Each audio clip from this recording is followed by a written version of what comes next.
Welcome into the Cougar Tailgate, where BYU fandom lives. Here's your host, Lauren McClain. What's up, everybody? Love being here with you on this brisk fall weekend. But listen, bye weeks can be torture for fans when they've been following their team so faithfully throughout the season. And if you live and breathe your football team, what happens when you get a week off? We're going to talk about our weekend plans and yours, plus give you some ideas of what you can do if you're feeling the bye week blues. Later in the show, former BYU wide receiver Dylan Collie will hop on with me to tell us what players do on their week off and how he feels about cheering for the Cougars as a fan instead of on the field. But first, joining me is someone who astonishingly loves candy and soda just about as much as I do, Spencer Linton. Hey, Spence. That is the great debate, Lauren. Who loves sugar more? You or me? Let's battle royale. Let's go. Well, we'll probably find out with who dies first, because I think how much you and I eat is really just not healthy. Oh, my dentist and doctor healthy. hate me so much. Do you eat all of your kids' Halloween candy? That's what I got to know. You know, I've been proud of myself this year. I have not eaten as much as I typically do in the past. But you know what? That's not saying much, because I've eaten basically everything in the past, and now I'm just not eating everything. So small progress, steps in the right direction. Good work. Now I'll pass on those Whoppers because I guess they're disgusting. Now give me the sugar. Seriously. All right, so bye weeks can be good or bad for fans, Spence, I think, depending on how your team is doing during the season. Mm-hmm. For BYU fans, the team has been rolling for the most part, and there are only 2 games left in the season. So either you're happy that the bye week extends the season, or your favorite player, or I don't know, or your favorite players can go get a little break or get healthy, or you're anxious because you can't stop thinking about what's coming next. Will BYU make it into the top 10? What bowl game will they go to? Who will they play? Many questions that will have answers with time, but unfortunately, all good things, as they say, come to those who wait. And believe me, Spence, I know, because I got married at age 30, Mm-hmm. but we won't talk about that. So how do you think BYU fans should feel about this bye week, Spencer? Isn't it interesting? And you brought up a great point. How you feel about the bye week is so dependent on the timing and the situation that you are in. It is so situational. Right now, I am loving this bye week because I am like in this weird cycle version of scoreboard watching right now based on what has to happen so that BYU could potentially get into a New Year's Six bowl game. I mean, it is like next level analytics, calculus, looking at all of the different pieces and trying to like work together some type of storyboard where BYU can actually get into, I don't know, let's say the Fiesta Bowl as an at-large team. Like, how do the dominoes need to fall? And it is super complicated, but I love it. Like, I'm loving this. And I say cycle because literally I was just talking to a friend downstairs in Studio B and saying, I have spent way too much time thinking about every possible scenario for every team currently in the top 20 of the college football playoff and how they need to lose or beat this certain team, all so that it can impact BYU in the right way. And I'm not kidding you when I say I have compiled a list of like the ideal scenario for BYU with like 10 steps of what has to happen. And I'm going to send it out on social media. Like, people could think I'm crazy, whatever. I admit it. But I love this because, as you mentioned, BYU is rolling. They're number 14 in the latest college football playoff poll. If we're being honest, they probably got to be around number 10 or 11 to feel like they have a legitimate shot to get into this major bowl game and not be essentially relegated to the Independence Bowl and playing a group of 5 team. And I just think it's crazy. We've become such snobs since BYU made the Big 12. Like, oh, yes, we don't want to be relegated to this bowl game. But when you play well, you tend to want more. It's just how life works. But I like it. However, if I think about BYU in the 4-9 season, which is hard to believe, was 2017. That was only 4 years ago. Mm-hmm. It's incredible the turnaround the program has made. But in the 4-9 season, we get to the bye week, and I'm like, oh, is it basketball season yet? I need to divert my attention somewhere else.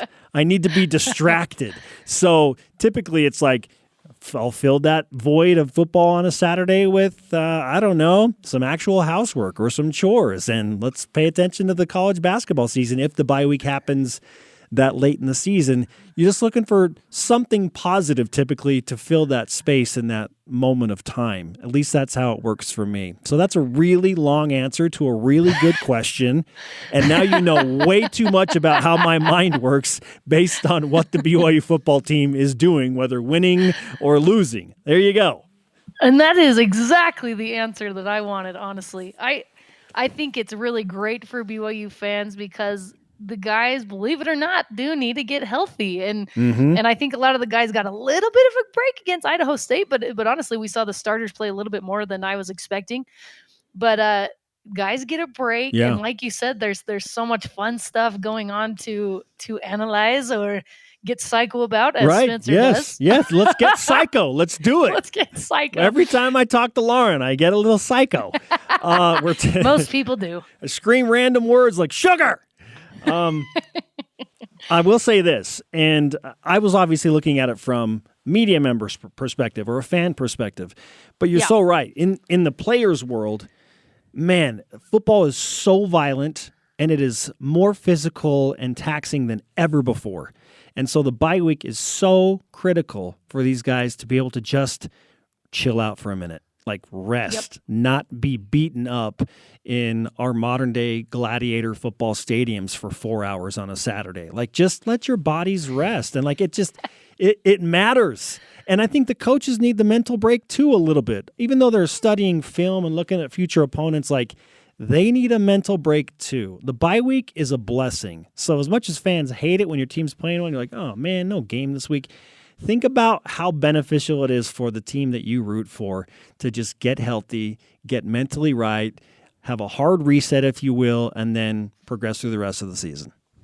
Absolutely. And you mentioned how football is gladiator-like, and I want to do an entire show on that one time because my mother and I, ironically, were watching a football game. We're like, oh, this is so brutal. And I'm like, I don't know if I'd want my sons to play football. As we're watching it, and then we both admitted football is our favorite sport to watch by far. And so anyway, I'm sure there's some psychological thing that goes into that. We'll get into that a different time. Okay, modern day gladiators next. Next time. Next week. We're on it. On Cougar Tailgate. Psycho. We're going psycho again. We're going psycho. I love it. So Spence, while you wait for Georgia Southern next week, so we know Ship's in Disneyland. All right. What are you going to do for the weekend? You don't really get much of breaks because you do so many different sports, but what are your plans for the non-football weekend? Well, listen to this. So I've been blessed, first and foremost, with a week that presents 2 men's basketball games, a women's basketball game, and an NCAA tournament soccer match for the 13th ranked BYU women on Saturday at 7 Eastern, 5 Mountain. You can find it on the BYU networks. BYU Radio, as a matter of fact. Shameless plug for more BYU content. So I have a 4-game week doing 3 BYU Sports Nation shows. I'm actually taking the morning off a couple of days during the bye week so that my wonderful wife, Brittany, who deals with just an insane schedule of mine in the fall and spring when I'm traveling all over the place and doing a million games and shows and working nights, so that she can just go have some fun with some of her friends. They call it the girls' weekend. So I've got the kids on daddy daycare during bye week during the day. Then I'll have some siblings come over, hang out with the kids while I go and call these games on Friday and Saturday. Everybody wins. It's amazing. And we push forward to the next week. Hey, I am totally with Brittany because this weekend I'm headed to the dirtiest place on earth, Las Vegas. Oh, yeah. We're doing a girls' weekend, too, with my sisters and mom. I'm going to go see Derek Huff live. It'll be a good time. Wow. So, Derek Huff in Las Vegas? Derek Huff in Las Vegas. Can you imagine a bunch of dirty, rotten women? Scoundrel, Lauren. It's going to get crazy. It's going to get crazy, but really not that crazy. I'll probably be missing my kids the whole time. No, but I really do. I think it's important to go and have a good time, get your mind off football. And so I asked you, the fans, how you're spending your bye week, and we got some good answers. So at Painted Cougar said, the BYU women's soccer tournament match, of course. Yep. Shout out to Spencer. I'll be there.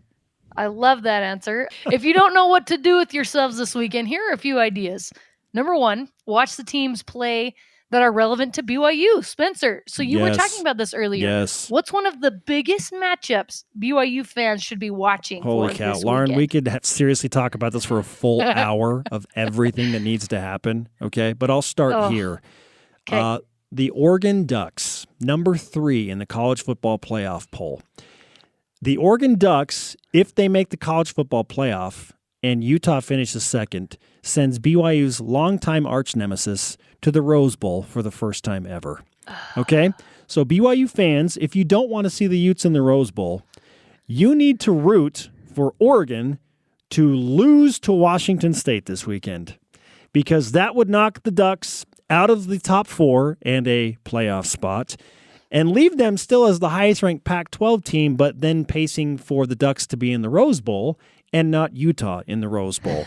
How about that scenario? Okay, that's just one. That's just one of so many that are out there. Like I'm not kidding you when I said that's a 10-step program to get BYU into this amazing scenario where they have to go to a New Year's Six game. Spencer, I've often wondered, what would it be like to be in your brain for one day? Oh, boy. I fear The for way your anybody brain- that dares venture in there.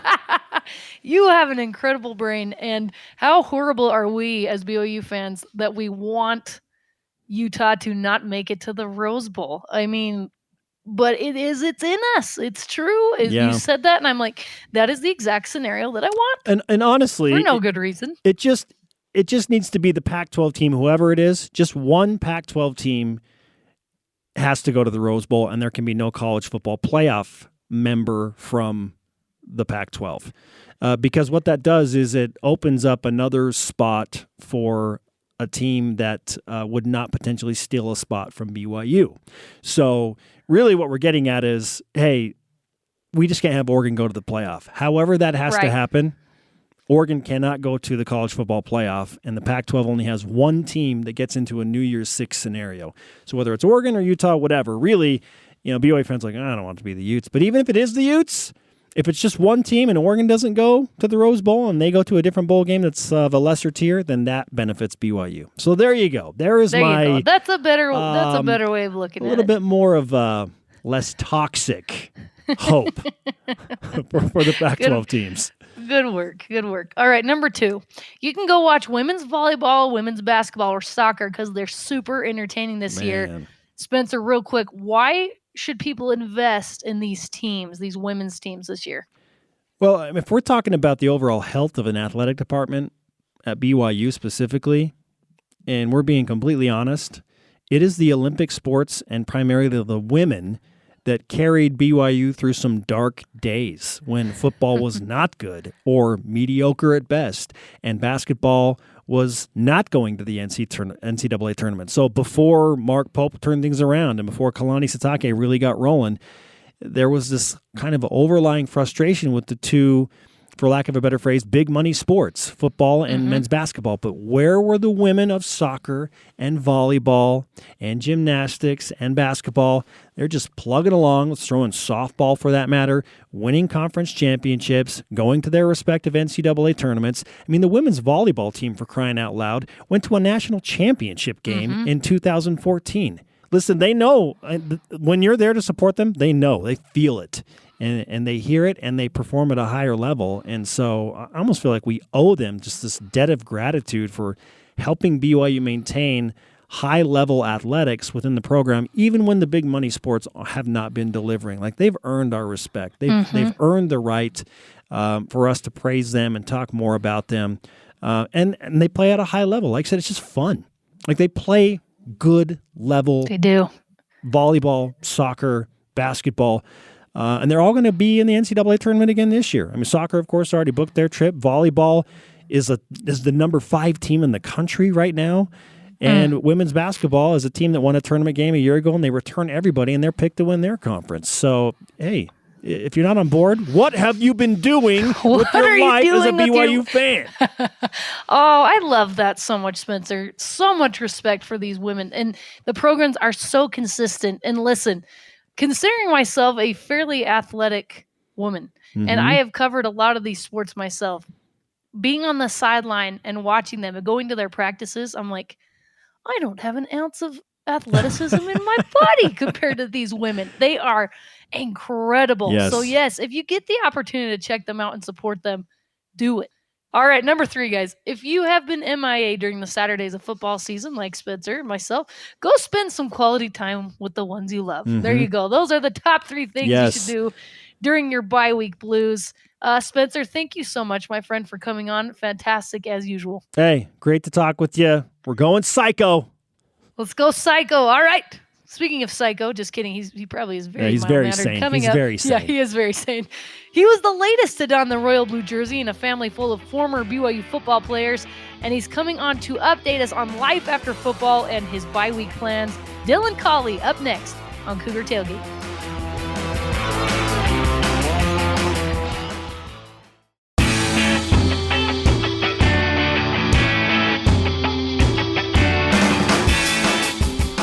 Welcome back to Cougar Tailgate. I'm Lauren McClain.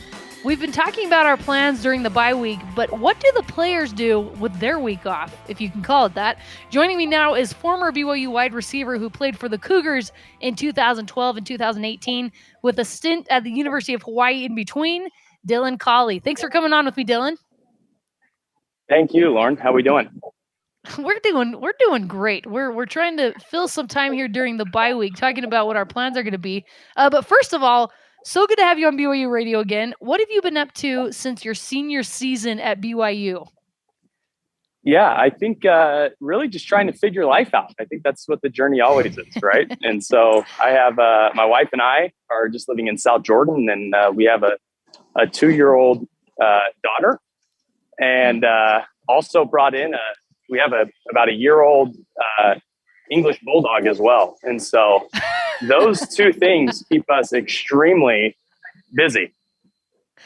I can imagine, because 2-year-olds, they ain't no joke. I have one myself, and so I wouldn't recommend the dog, but good luck with that, Dylan. Kind of like you talked about, I imagine it's a hard transition going from football being your life to suddenly having to face the real world. What's life like after football? What's that transition like? Yeah, I mean, I think it's really the mindset that you have, understanding when the time is right for football to be done. You know, I obviously had dreams of playing in the NFL, and that's what my goals were for 20 some odd years. And so it was a matter of understanding at certain points, you know, not just the day I was done playing, but throughout the years, like, okay, what does the opportunity look like in the future? And, you know, the decisions that I'm making, am I okay with the worst case scenario of those decisions, right?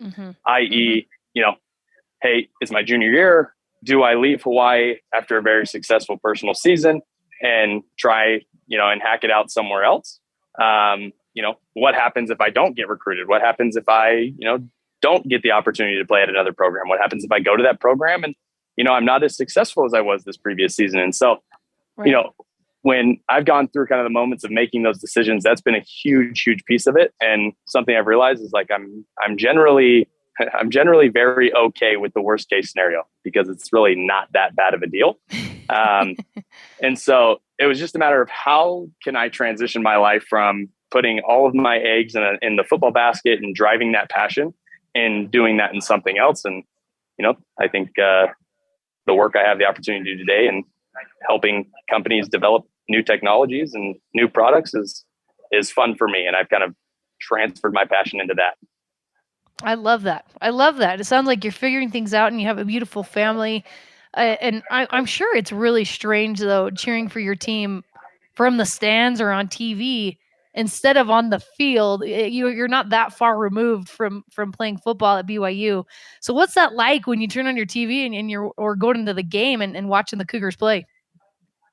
Yeah, it's definitely fun. And I think the opportunity that I had to come into the program at the time I did, right, with a whole new offensive coaching staff and, you know, kind of new players and new environments, I really understood my goal of being on the team and what my purpose was to really try and just hone in on building a culture there, right? And so to see even some of the things that I was able to contribute to and some of the guys that was able to, you know, just work with and help, as they were just young players, and to see the success that they're having now is extremely fun. And it really does make it worth it to look at and say, okay, I may not have had the most success in my final year at BYU, but I do feel that, there was a piece of that culture that I can say, okay, I feel good about my contribution.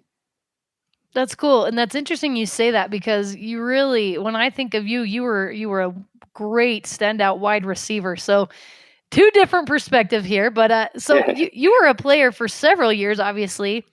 It's the bye week for BYU. What did you do as a player during the bye week? What are the players doing? Yeah. So there's two different perspectives of what's going on during the bye week. There's the University of Hawaii perspective of what's going on, and then there's the BYU perspective.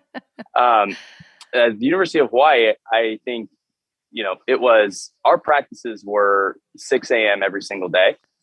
We were done by about, 7:30, especially during the bye week. And then film was just 2 days of that week. And so we had a lot of downtime, and all of that downtime was just spent at the beach, surfing as much as possible, and going through some recovery workouts. But I mean, you talk about really taking full advantage of a bye week and vacation.